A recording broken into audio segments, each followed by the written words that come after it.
नमस्ते दोस्तों कहानी शुरू करने से पहले आप लोगों से एक प्रार्थना करनी है। दोस्तों, अगर मेरा चैनल आपको पसंद आता है तो प्लीज़ उसको लाइक और सब्सक्राइब करिएगा, उसका बेल आइकन बटन भी दबा दीजिएगा। Thank you so much. कहानी का नाम है कल्याणी। इसकी लेखिका है सुभद्रा कुमारी चौहान। आवाज़ सविता दहिया। विवाह के बाद नववधू को लेकर जब बैरिस्टर राधा रमन घर लौट रहे थे तब रास्ते में ही एक रेल दुर्घटना हो गई। कई बाराती घायल हो गए। 2 का तो घटनास्थल पर ही अंत हो गया। मरने वाला एक लॉ का विद्यार्थी था और दूसरे थे स्वयं बैरिस्टर राधा रमन। मृत्यु के कुछ क्षण पहले एकाएक राधा रमन ने आंखें खोलकर चारों तरफ देखा। पास ही बैठे हुए अपने मित्र जयकृष्ण से कहा, कल्याणी को तुम्हें सौंपता हूँ। ये चाहे तो इसका विवाह भी कर देना, इसे कोई कष्ट न होने पाए। अधिक वह कुछ न बोल सके और उनका प्राणांत हो गया। घायल बारातियों के साथ नववधू कल्याणी को लेकर जयकृष्ण घर आए। 2 दिन पहले कल्याणी के सौभाग्य पर बहुतों को ईर्ष्या हुई थी। आज घर घर में उसके दुर्भाग्य की चर्चा थी। उसका मुंह देखना तो दूर, सौभाग्यवती स्त्रियां उसकी छाया से भी डरती थी। वे सोचती, यह स्त्री कितनी अभागी है कि इसके परिवार में तो कोई था ही नहीं। विवाह का कंगन भी न छूट पाया था और वैधव्य मुंह बाए निगल जाने को खड़ा हो गया। वरना क्या उसी दिन उसी ट्रेन में रेल दुर्घटना होनी थी। कुछ भी हो, घर घर बड़ी बूढ़ी स्त्रियों में यही चर्चा थी कि यह अपने सत्यानाशी पैरों से जिस घर जाएगी उसी घर में कोई दिया जलाने वाला न रह जाएगा। धीरे धीरे ये बात जयकृष्ण की पत्नी मालती ने भी सुनी। पति और संतान के लिए हिंदू नारी क्या नहीं कर लेती। उसके कल्याण के लिए अपना तन मन सभी कुछ निछावर कर सकती है प्रसन्नता से। और जिस बात में उनके किंचित मात्र भी अहित की शंका होती है वह काम हिंदू नारी कभी कर ही नहीं सकती। मालती का जी अंदर ही अंदर घबरा उठा। वह क्या करे। उसे तो अभागिन कल्याणी पर भी दया आती थी, किंतु जिस दिन जयकृष्ण का जरा सिर दुखता था, बच्ची उपमा जरा भी अनमनी हो जाती, उस दिन ऐसा जान पड़ता जैसे कल्याणी का दुर्भाग्य मुंह खोले उसे निगलने को दौड़ा आ रहा है। पर उपमा को यह अपनी चाची कल्याणी बहुत अच्छी लगती थी। कल्याणी के आने के बाद उपमा सदा उसी के पास रहती, खेलती, उसी के हाथ से नहाती और दूध पीती। रात में सो जाने के बाद ही मालती उसे ले जा सकती थी। वह बालिका जागते में अपनी चाची को छोड़ना ही न चाहती थी। मालती को ये बात पसंद नहीं थी। वह नहीं चाहती थी कि उपमा उससे इतनी हिल मिल जाए। दबी जबान में उसने कई बार पति से कहा, कल्याणी को कहीं भेज दो। किसी की जवान विधवा आज 6-6 महीने से अपने घर में है, लोग क्या कहते होंगे। और जयकृष्ण सदा हंसी में टाल देते। तुम क्यों घबराती हो, कहने वाले मुझे ही तो कहेंगे। विधवा जवान हो या बूढ़ी, तुम्हें तो कोई कुछ भी नहीं कहेगा। किंतु जिस बात से मालती सबसे अधिक डरती थी वह बात जयकृष्ण से कभी नहीं कह सकी। वह कैसे कहे कि वह भी इन बूढ़ियों की बात पर विश्वास करती है। उसे रात दिन अपने पति और बच्ची के अमंगल की आशंका बनी रहती। धीरे धीरे 7 महीने बीत गए और जयकृष्ण कुछ भी निश्चय न कर सके कि वे कल्याणी के लिए क्या करें। एक दिन नगर के किसी प्रतिष्ठित व्यक्ति के मर जाने से ऑफिस बंद हो गया और वे समय से बहुत पहले घर आ गए। नीचे कोई न था, ऊपर उपमा की आवाज़ आ रही थी। सोचा वे लोग ऊपर होंगे। ऊपर गए। सीढ़ियों पर चढ़ते ही देखा कल्याणी नहाकर बाल सुखा रही है। खूब लंबे घने काले केशों के बीच गोरा गोरा मुंह बिल्कुल चांद सा लग रहा था। बड़ी बड़ी आँखों में एक विशेष प्रकार का आकर्षण था। ऐसा सौंदर्य तो जयकृष्ण ने कभी देखा ही न था। अंग प्रत्यंग से यौवन जैसे फूटा सा पड़ता था। क्षण भर निहारने का लोभ जयकृष्ण संवरण न कर सके और तभी कल्याणी की नज़र जयकृष्ण पर पड़ी। उसने सिर ढक लिया। लज्जा की लाली उसके चेहरे पर दौड़ गई। उसका सौंदर्य दूना हो गया। इधर जयकृष्ण का अधीर मन बेकाबू हो चला। वे अब सीढ़ियों से ऊपर जाकर कुर्सी पर बैठ गए। कल्याणी से बोले, मुझे तुझसे कुछ बात करनी है कल्याणी। कल्याणी मरी जा रही थी। वह नहीं चाहती थी कि जयकृष्ण उससे ऐसे समय में कोई भी बात करे जब मालती घर में नहीं है। बात चाहे कुछ भी न हो, पर मालती को संदेह जरूर होगा, यह कल्याणी जानती थी। इसलिए वह चुप थी। पर जयकृष्ण फिर बोले। उनकी आवाज़ भारी और स्वर कांप रहा था। कल्याणी, मृत्यु के समय राधा रमन तुम्हें मेरे हाथों सौंप गए हैं। मेरा कर्तव्य तुम्हें सुखी बनाना है, किंतु सुख का मार्ग तुम्हें ही निश्चित करना होगा। कल्याणी ने आंखें उठाकर जयकृष्ण की तरफ देखा, किंतु देख न सकी। उनकी आंखों में उसने कुछ देखा। उसे अच्छी तरह न जान सकी कि क्या था, किंतु उस दृष्टि में कुछ था जिससे कल्याणी सिहर उठी। एक प्रकार की बिजली सी उसके सारे शरीर में दौड़ गई। यह उसका पहला अनुभव था। कल्याणी ने कहा, आप जो ठीक समझे करें, मैं कुछ नहीं जानती। अच्छा होता कि आप बहन जी के आने पर मुझसे बातें करते। वे सुशीला बहन जी के घर गई हैं। अच्छा, उनके आने पर ही मैं बात करूँगा कल्याणी, कहते हुए जयकृष्ण बाहर चले गए। मालती को ये बात मालूम होगी या स्वयं कल्याणी कह देगी, किंतु अगर आते ही उपमा ने कह दिया कि बाबू चाची के पास ऊपर बैठे थे तो तुरंत तूफान खड़ा हो जाएगा। इसलिए कल्याणी उसे कहानी कहकर बहलाने लगी। कल्याणी को लेकर कभी घर में तूफान खड़ा हो जाता तब उसका जी चाहता था कि धरती फटे और वह समा जाए। वह नहीं चाहती थी कि वह उनके सुखमय जीवन में विषाद का कारण बने, इसलिए सबसे छिपी छिपी रहती थी। वह यही चाहती थी कि किसी को उसके अस्तित्व का पता न लगे। अभागिन नारी, जिसे परमात्मा ने सौंदर्य देते समय इतनी उदारता दिखलाई थी, उसके भाग्य में सुख का एक क्षण भी न लिखा था। सुशीला के यहाँ मालती को बहुत सी बातें सुनने को मिली। सुशीला की सास ने यहाँ तक कहा, दुल्हन, तुम्हें तो अभी अच्छा लगता होगा, सहेली मिल गई है, पर वह कुलच्छनी है, तुम्हारा घर भी चौपट कर देगी। उस छूत को निकाल बाहर करो। मालती निश्चय करके लौटी थी कि आज वह जयकृष्ण से जरूर कहेगी कि अब वह कल्याणी को अपने घर में न रख सकेगी। बहुत दिन रह चुकी। लौटते ही उसने देखा कि जयकृष्ण कमरे में लेटे अखबार पढ़ रहे हैं। उसने अंदर आकर घंटी की बटन दबा दी। उपमा सो गई थी। कल्याणी नीचे आई। मालती ने उसे चाय तैयार करने को कहा। सोचा चाय पीने के बाद कहूँगी, किंतु रहा न गया, दफ्तर पहुँची। जयकृष्ण ने अखबार रख दिया। पत्नी का वे बहुत आदर करते थे। मालती पास जाकर बैठ गई। बोली, मैं अभी सुशीला के घर गई थी। सब लोग इस बात से बहुत असंतुष्ट हैं कि हम लोग कल्याणी को अपने घर में रखे हुए हैं। वे लोग कहते हैं कि उसे कहीं और भेज देना चाहिए। जयकृष्ण की भ्रुकुटी टेढ़ी हो गई। उन्होंने कहा, तो जाकर उसे हाथ पकड़कर निकाल दो। उसके स्वर में रूखापन था। उन्होंने करवट बदल ली। मालती चुपचाप चली गई। उसने सोचा, जान पड़ता है कि यह जीवन भर के लिए यहाँ आई है। कल्याणी चाय तैयार करके चाय की मेज पर सजाकर ऊपर चली गई। चाय पीते पीते जयकृष्ण ने पत्नी से कहा, जिसे ईश्वर ने ही कष्ट देने में कोई कसर नहीं की, उसे हम और क्या कष्ट दें। मरते समय राधा रमन उसे मेरे हाथों सौंप गए हैं। कुछ दिन और बीत जाने दो। 1 साल के बाद वह जो चाहेगी वही कर देंगे। पढ़ना चाहती है तो वहाँ भेज दूँगा, चाहेगी तो उसका पुनर्विवाह भी कर सकते हैं, पर वह मुझे या तुम्हारी बच्ची को नहीं खा सकती। बेफिक्र रहो। लोग कहते हैं बकने दो। दुनिया में हर किसी को प्रसन्न रखने की कोशिश करने वाला किसी को भी प्रसन्न नहीं रख सकता। मालती बोली, मैं ये नहीं कहती कि उसे आज ही कहीं भेज दो, पर 15 दिन बाद मुझे माँ के घर जाना पड़ेगा। मेरी भतीजी का ब्याह है। कल्याणी यहाँ अकेली रहेगी। जयकृष्ण बोले, अकेली क्यों रहेगी, उसे भी साथ ले जाना। मालती ने उत्तर दिया, साथ कैसे ले जाऊंगी?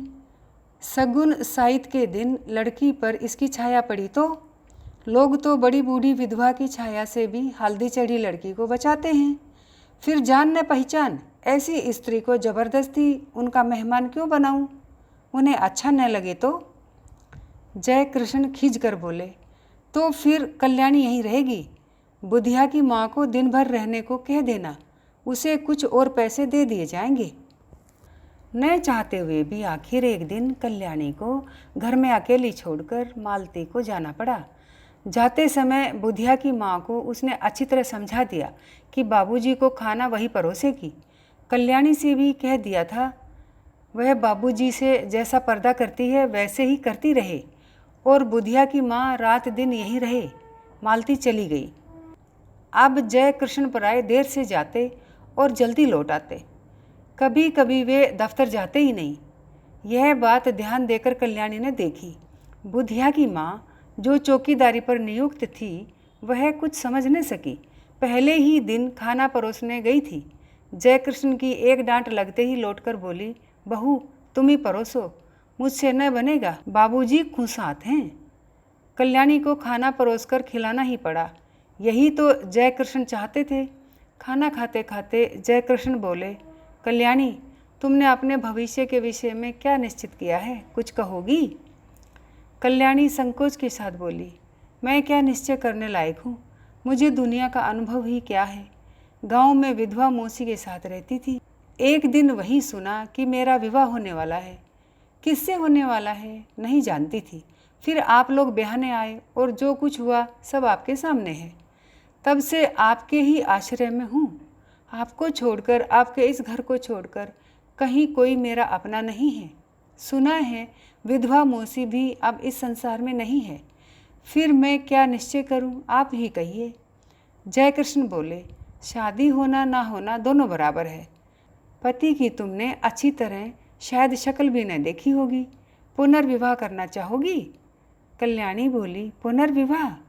विवाह से सुख मिलने वाला होता तो मेरे पति उसी दिन रेल से कटकर न मर जाते, कहकर ठंडी सांस ली। जयकृष्ण ने कहा, तुम्हारा ये ख्याल गलत है कल्याणी।